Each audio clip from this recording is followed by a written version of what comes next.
Thank you all for joining our Sunday sessions. So first and foremost, I know we typically have this on the second Sunday, but we're doing this on the first Sunday just because my wife and I are expecting our first kiddo in about 2 weeks. And so I had to kind of shift things a little bit. We didn't have any warning signs earlier this week, so I don't think I'll have to rush off in the middle of this, but if I do, I apologize. But yes, welcome and thank you for joining. And once again, I've always really enjoyed these sessions just because I try to keep it like casual, but I also feel like there's like little tidbits of information that people can take with you and apply, and you with your students. If some of these things feel like you've used them before, great. Maybe a nice just kind of like reminder that these movements and these sort of thought processes exist. But then once again, it's kind of like these are things that I feel like in our space as physical therapists, we see kind of like over and over again. So it's kind of nice just to be like, hey, this is what we see, maybe something to keep in mind or something to think about or something to cue from as well. So yes. So today we are talking about the mid-spine, the thoracic spine, and how that relates to a lot of the things that we see, both in, we'll focus on the younger dancers, of course, and things like how to get them to think about certain types of movements. We'll go over some exercises, but I also, have us as an organization, we're very fortunate to work with our youth and adolescent population, but I think I ended up in this place because I saw things in like older dancers. I'm like, where did that come from? And then it became into like through professional life. And where did that come from? And then it kind of boils down to kind of like these periods of training where it does coincide with things like growth and maturation, when a lot of our younger dancers are developing patterns, developing awareness, and how can we how can we give them the opportunity to sort of like feel different things in different places, and then that way they can kind of take that awareness hopefully into training further down the line. So it's a rinse, wash, and repeat thing. And this comes from like we're very fortunate to be working with many dancers over a period of time, and it is like over and over and over again. Not necessarily because they're not paying attention, but because also their bodies change. And as their bodies change, it's nice to sort of like rediscover. And the analogy I like to give is, sometimes you have to update your phone. So then we are staying updated, right? So, sometimes we'll be like, oh my God, this exercise was so easy like before. Why is it so hard now? And if it's been a long period of time, it's a great opportunity to be able to say, well, when you were doing this exercise like 6 months ago, a year ago, you were an entirely different human. So now you have this new awareness and this new physicality. Let's continue to see how we can sort of stay updated. Yes. Yeah. So in talking about the mid spine as a physical therapist, with many things, and this actually isn't just exclusive to dancers as well, also in our adult populations, but anything related to the neck, the shoulders, low back especially, we're always looking at the mid spine, the thoracic spine. And this is a reflection of perhaps some of the ways that our dancers are being trained, but it's also, I think, a reflection of, how can we we see the big things, but how can we also dial into some of the more minute details of movement, and how do we have our dancers feel those things, right? Yes. So first and foremost, I think most of the language that I'll use is going to be based off of probably ballet language, just because that is most of who we see. And aside from that, a lot of the examples I'll use are probably going to be more related to ballet and contemporary. So obviously this is thoracic mobility, and motion of the upper spine is also something we see, for example, in like aerial artists, or a lot of people who participate in like break dancing, because there's a lot of upper body stability. myself included. So upper body stability. So then all of a sudden everything becomes about like having to hold, and then how do we find that motion and that mobility again? But I just wanted to make a comment that that's kind of the reference point we're all coming from today. Okay. If anybody virtually needs me to like describe things a little differently or demonstrate a little differently, because I'll probably do a little bit of hands-on cueing today, if that's all right. Just let me know and we'll go from there. Yes. All right. So as far as thoracic motion and mobility, is there anything that anyone has like thoughts about or specific questions? Is this something that we see in our respective environments at all? Yes, you bet. Yes. I think it seems just so simple, but since I've had so many more, Mm-hmm. this summer, right? Just to get them to do simple forward flexion, right? Like actually from here, not here. Mm-hmm. I feel like I've come up with 8 different things to teach them, and one little body in particular, I'm like, just really moment. That's so strong. I mean, she's so flexible in so many ways. Yes. I'm like, okay, like just get off my fingers, right? Yes. Like, everything. Mm-hmm. So yeah. I mean, it seems so simple. Yes. It's not. Yeah. and I think it's once again speaking from like the biomechanical and neuromuscular sense, right? If we're talking about back flexibility, it's so easy to go into our spine, which anatomically we do get more flexion. We do get more flexion and extension in our lumbar spine, not so much in our upper spine, but it is available to us.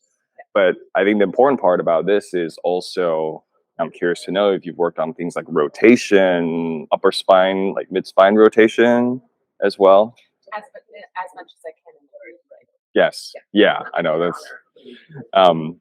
But yes, but I think sometimes with our mid-spine, and I always wonder how like far to go into this, but let's say for in our spine, with the way that the joints move, there are relationships between flexion and extension and rotation. In our physical therapy world, we call it coupled movements. So there are times when we're trying to work on flexion or extension, and we facilitate that with rotation. And sometimes even after rotation, they find a little bit more awareness in extension and flexion. So, and we'll cover all of those things as well in terms of some of the phrases and the movements that we'll do. So yes, absolutely. And I totally agree with you, right? If they're in their conditioning classes. Crunching. Yes. Or just like, yes. Yeah. So I think it's nice, once again, I think today some of these moves may be familiar, but how do we sort of dial into sort of where the movements are and where they're coming from? And if we can feel that for ourselves, then maybe that's something that we can more easily help our students find. Yes. Yeah. Okay. Let's start here. As far as, we'll start with our favorite warm-up. If we haven't moved. So if you've been with us for some time, you may know this one, but this is one little phrase that I really like to teach everybody, because it's just a good full body situation. So this is a quick squat plank sequence, a little bit more emphasis on the hips.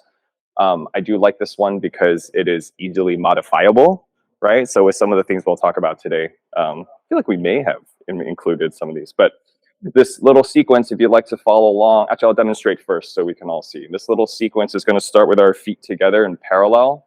We're going to go turn out, whoop, stay standing, turn all the way in, and then we're going to go 45 degrees out.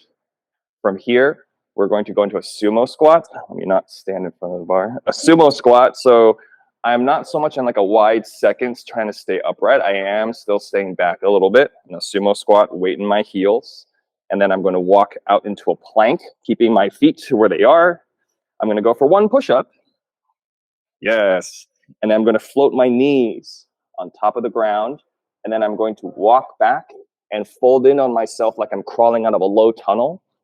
and then come back into my sumo squat, continuing to rotate through my hips, and then up. Whew! That was one. Yes, good morning. Here we go. So once again, really quick, we go all the way out, all the way in, 45, sumo squat, walk out into a plank, push up, elbows in, and then walk slowly out like you're crawling out of a tunnel back into our sumo squat, and then up. Yes. All right, here we go. So feet together, let's go. Rotating out from the hips, so really accessing our turnout muscles. Rotating in, yes, might feel strange. And then 45 out, good. And then slowly down into our sumo squat.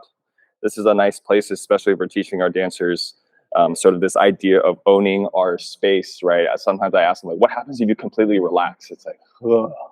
And they feel this. They feel like they're hanging on their ligaments and their joint capsules. But I'm like, okay, come up. What does that feel like? That sense of effort. Good. And then out into our plank, keeping your feet where they are, and down, and up. Very nice. Knees close to the ground, floating it, walking back out, folding at the ankles, the knees, the hips, until you absolutely have to push yourself back up. And up one more time. Great. Yes. Last but not least, here we go. And rotating out. Good. Rotating in. And 45 out this way. Maybe I'll demonstrate to the front. Good. And then down into our sumo squat.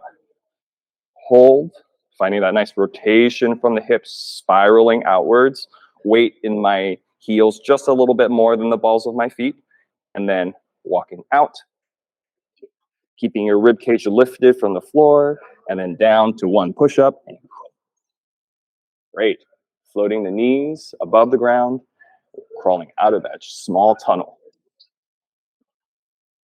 Good. Find that rotation in the hips again, and then back out. Very nice. How are we doing? Yes. Okay. The other one I would like for us to do that is important for what we'll talk about today, because inherently, if we talk about the spine, we also have to talk about the rib cage. And so from here, can we please, you can find I typically like to stay in like a short kneel this way. And I like to divide the rib cage into 3 different sections. The importance of this is just drawing awareness to all the different places. And what we'll do is because our ribs actually start up here. This is your first rib. So, if you're kind of pressing down on the outside of your neck like this, and you like tilt your head to the side away, you might feel a little bone like pulling up a little bit. That's your first rib. And a lot of that is connected all the way to the neck up here. So sometimes if we're having like shoulder pain, things like that, a lot of times it's because we have tension up through here. Yeah. We have nerves and things that pass under here too into our arms. So something we're always looking at if someone's talking about like, my hand's going numb. I'm like, let's see what's going on up here too, right? I'm like this all the time. So let's do this. We're going to breathe in 3 different sections. The first one is going to be hands underneath armpits, and I'm kind of wrapping my hands all the way around. I kind of imagine like my fingers are trying to follow the pathway of my ribs. Yes. So as I am here, let's do this. I want you, when we breathe in, I'd like you to think about your breathing into your palms, like you're breathing into a half-filled balloon, and you're feeling that expansion of the balloon against the palm of your hand. Ready? And here we go. And inhale for 4. Through the nose. And out. For 4. Good. And in. Good. And out. Think about expanding in your back just as much as you're expanding forward and side. In. And out. Very nice. One more here. And into the nose. And out through the mouth. And this is a nice position to be in because if you can sense if I'm pulling my shoulders up instead of being able to expand out to the side, right? So from here, we're going to move our hands down just a little bit. So now I'm around kind of the center of my rib cage. Same idea. Right, I'm going to breathe. I'm going to think about breathing out into my hands and breathing in. Good. And out. Lisa, drop that right shoulder. Yes. And in. And out. 2 more breaths here. And in.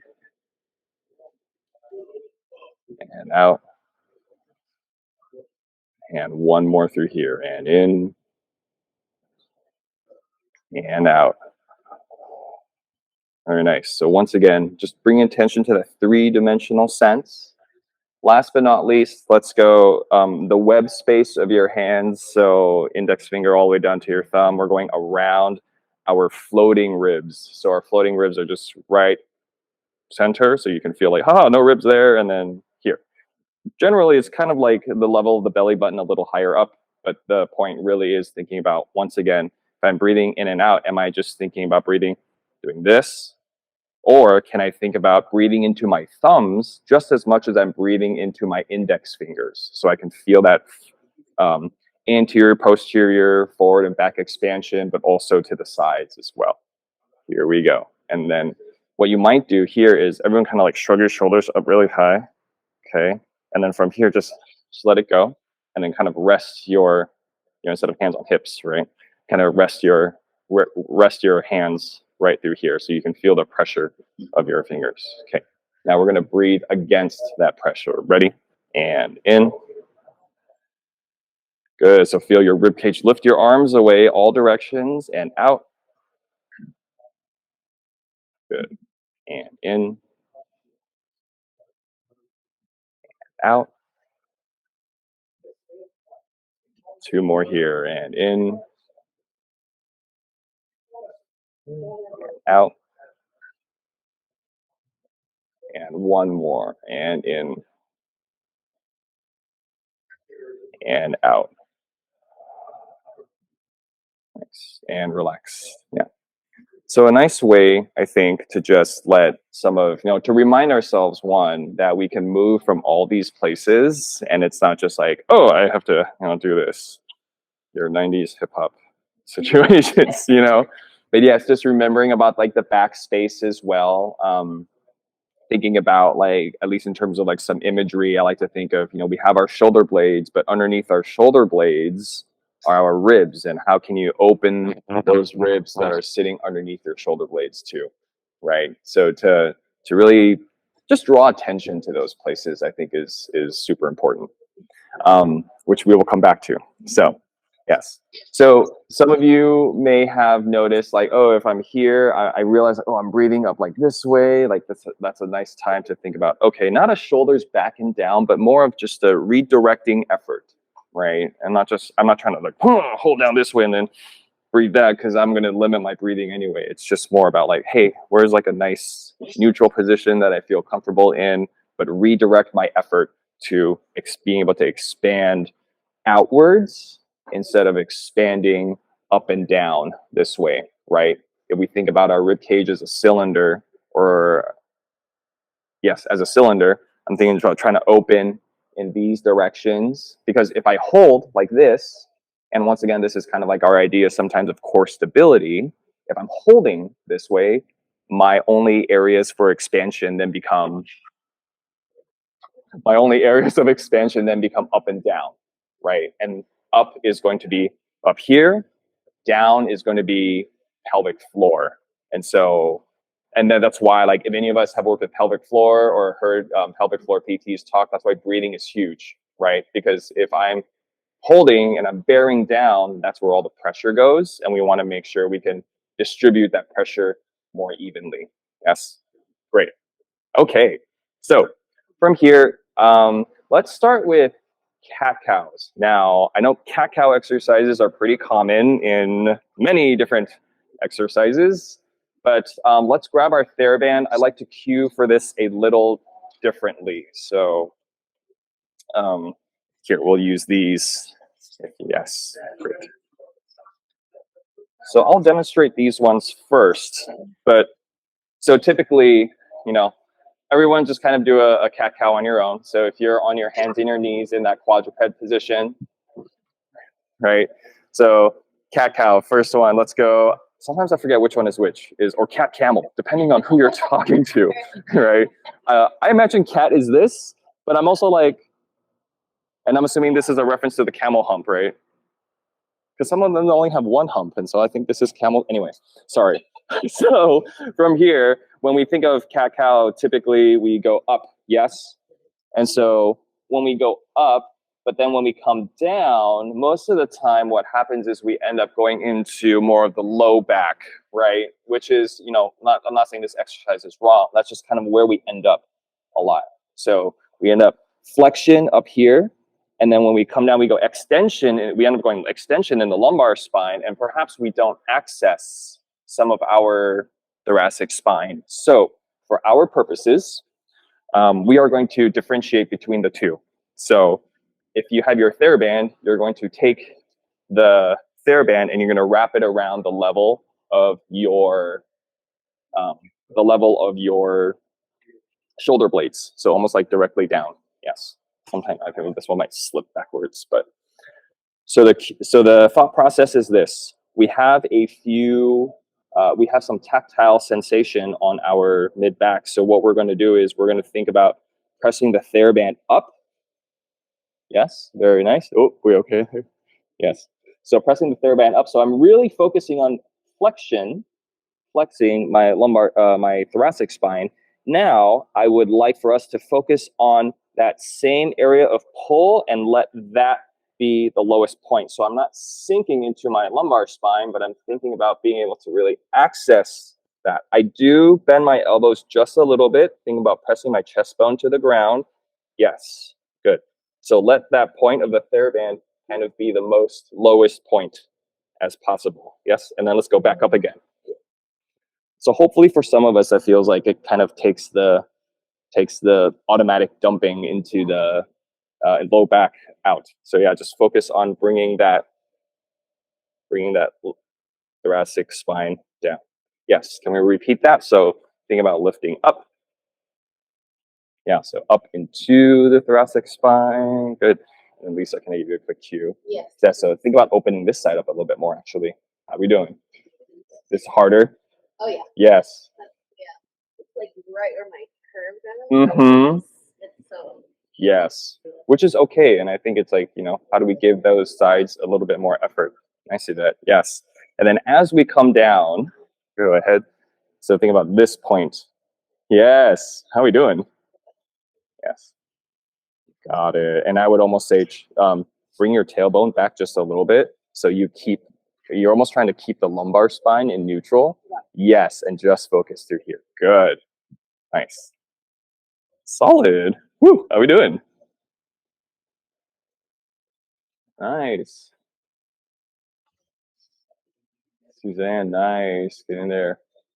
Yeah, so drawing a little bit of attention. If we're going for a little bit of tactile cueing, sometimes what I might ask, and especially between being able to separate the spine, I might place my hands on like the top of the shoulder blade and the bottom of the shoulder blade, roughly where they are.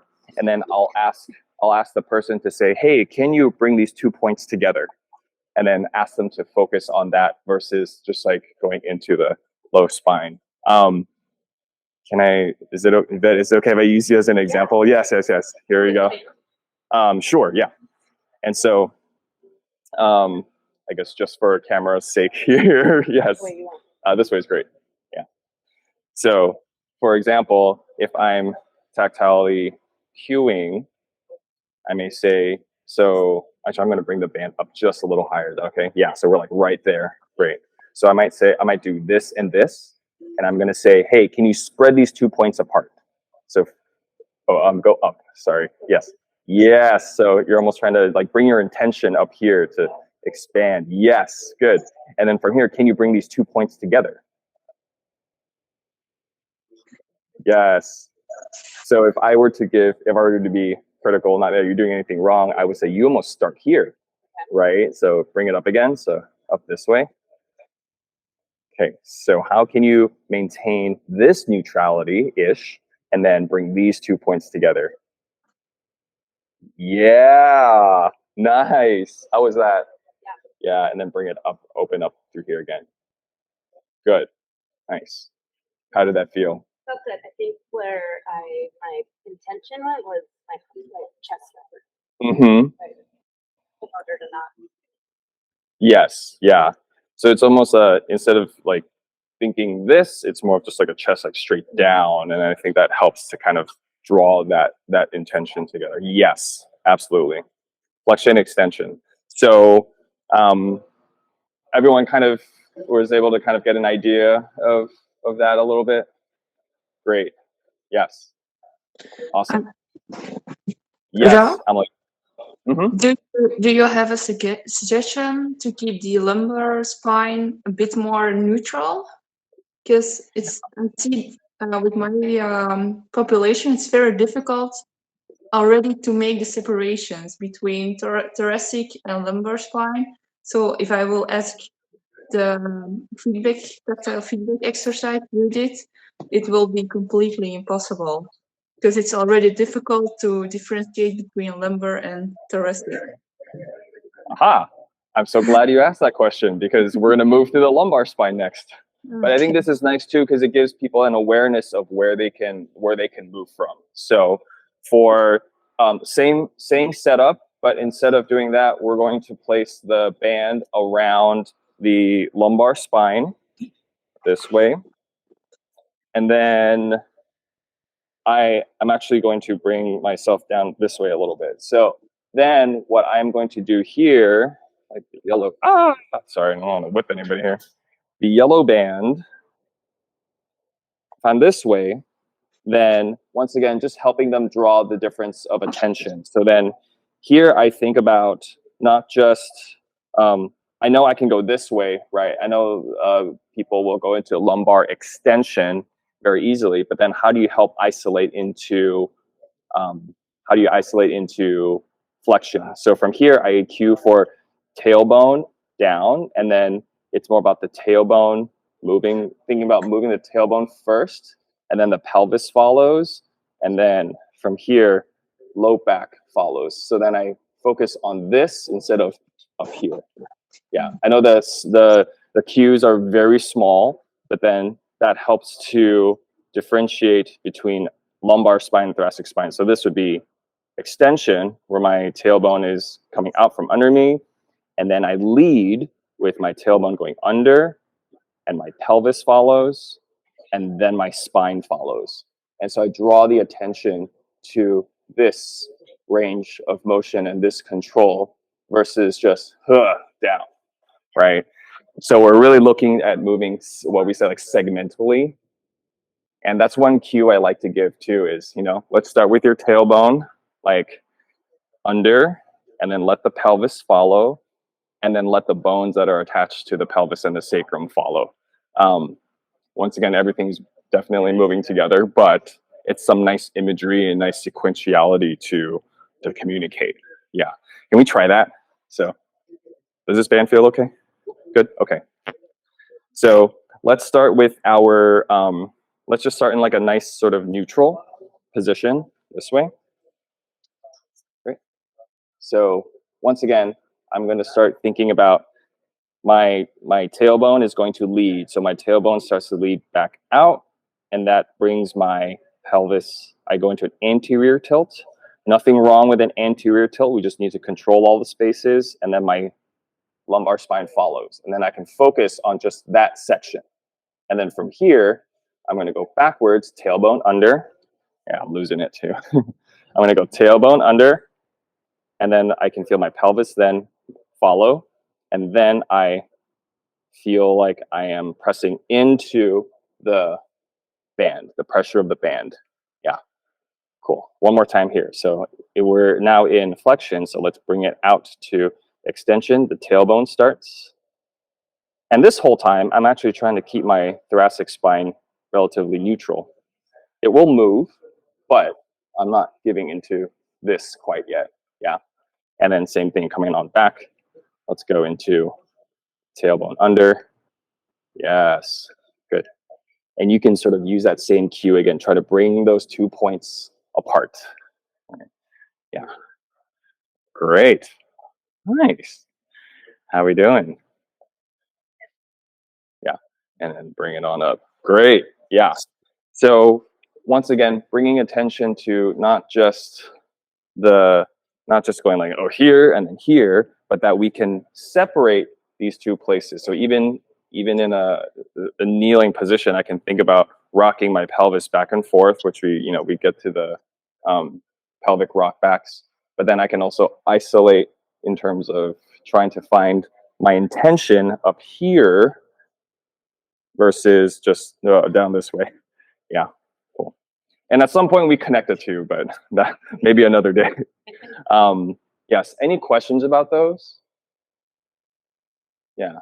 Amelie, does that help a little bit more? Like, I think it might help, and depending on the people you're working with, sometimes it's nice to draw attention to these areas and then tell them like, okay, you know what this felt like.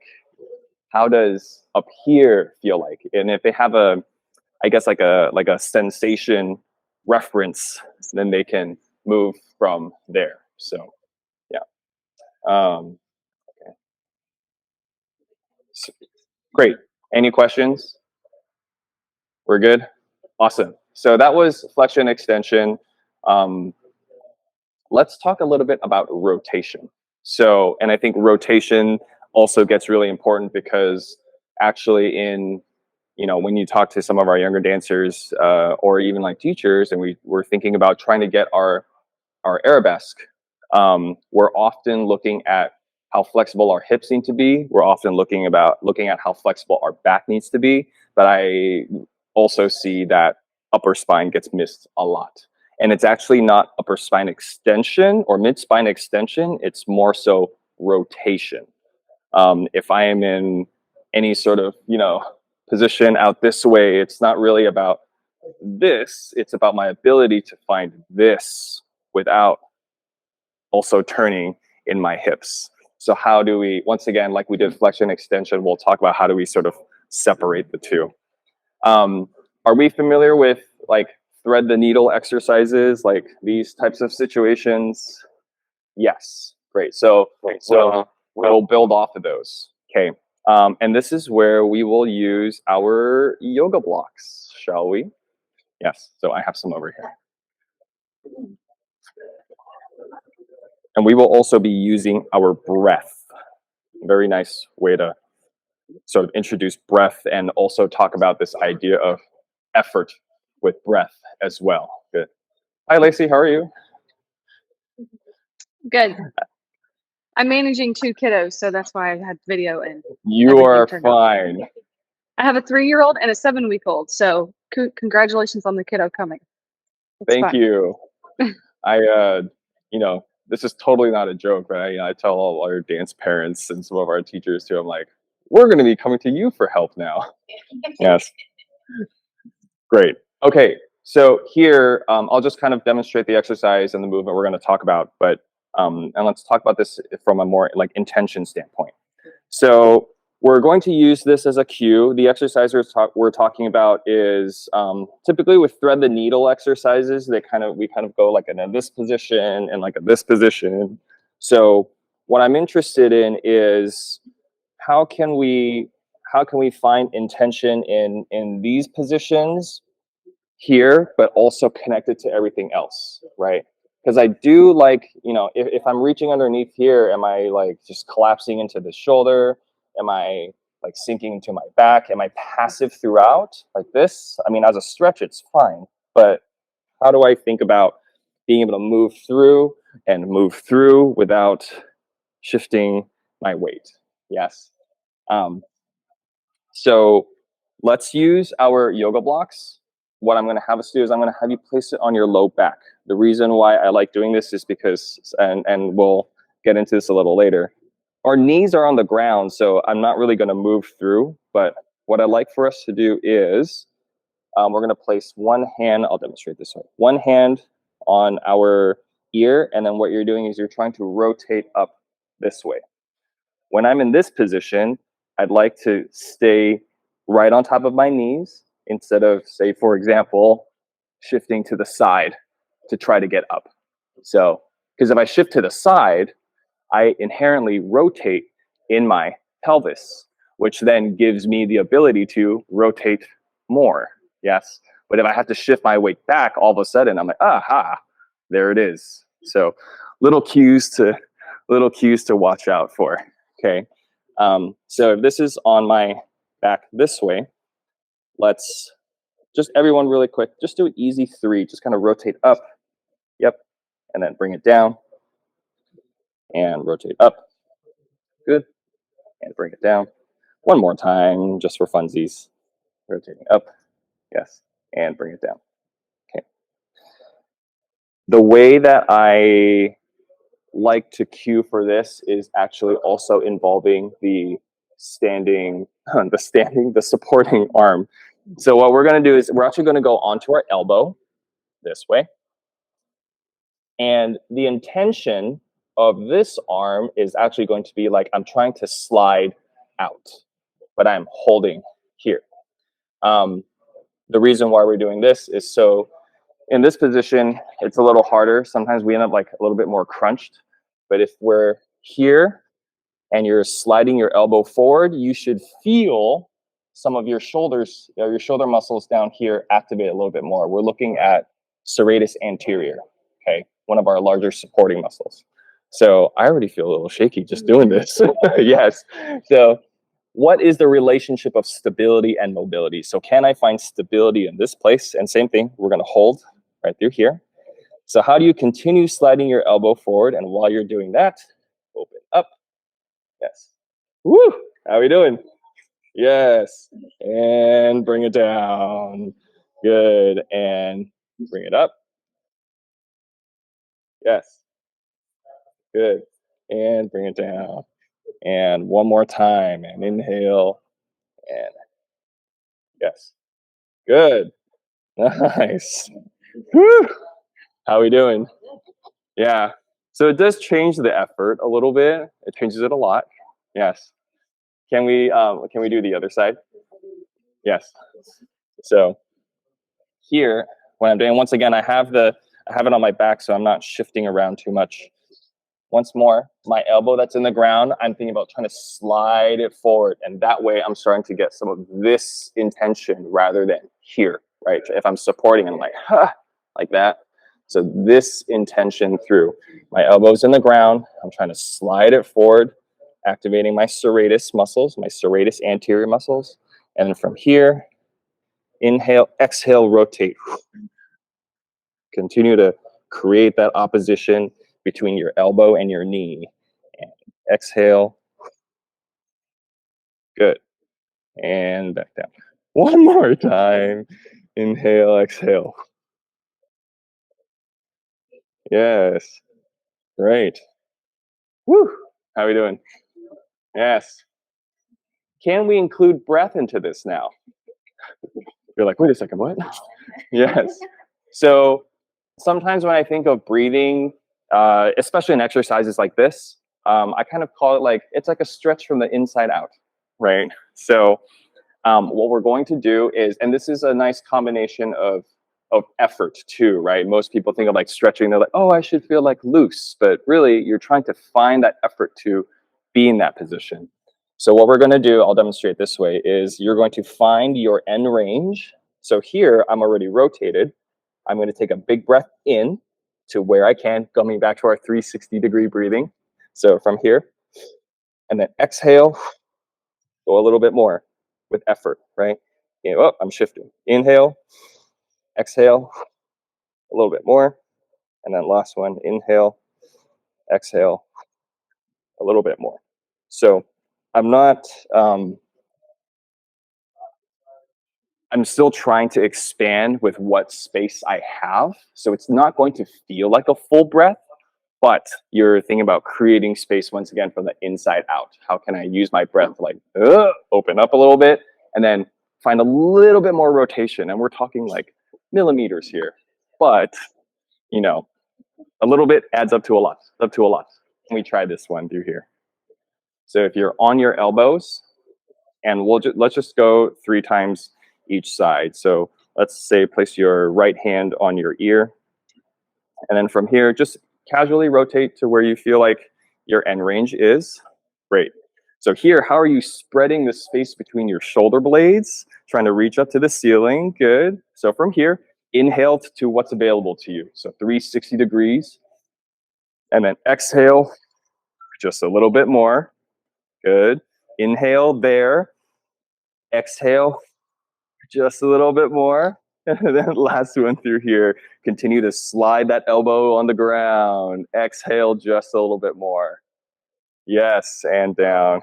Good. Nice. That was my good side. Yes. Great. Now let's go for your better side. Nah. But how does that feel? Like if you have to rotate out, let's say, since we did right arm, like what does that feel to be able to rotate through this way? Yes. Good week for me. All good. Yes. Yes. And let's do the other side. Here we go. Everyone doing okay online? Yes. So here we go. Left arm on your hand, and you're going to rotate to where it is available. Yes. Trying to like spread the two elbows apart, trying to slide. Good. Breathing in. Exhale. Good. Yes. And inhale. Exhale. Lisa, can I cue you a little bit? Yeah. So take to chill this out, and then really go from here. Yes. There you go. Inhale. Exhale, and find this. Good. How's that feel? Yes. Good. One more time. Inhale and exhale. Yeah. Great. Yeah. Awesome. And down. Solid. Yeah. How are we doing?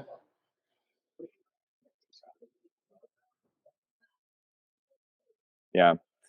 I think sometimes with a lot of these exercises, I'm always interested in how can we, not just necessarily find movement, but what is the effort that is required to be in those positions, right? And then once again, it goes to what is the amount of effort that we need to be in those positions without, I guess, like compensations, right? Because if we're giving ourselves so much effort, like we end up like being here, but how do you sort of redirect that for ourselves to like, oh, let me find that expansion through my shoulders again. Like, am I holding up here? Is it out? And this is something that I deal with. I have a funky left shoulder, so I always have to be like, oh, wait, there it is, So something to kind of cue for.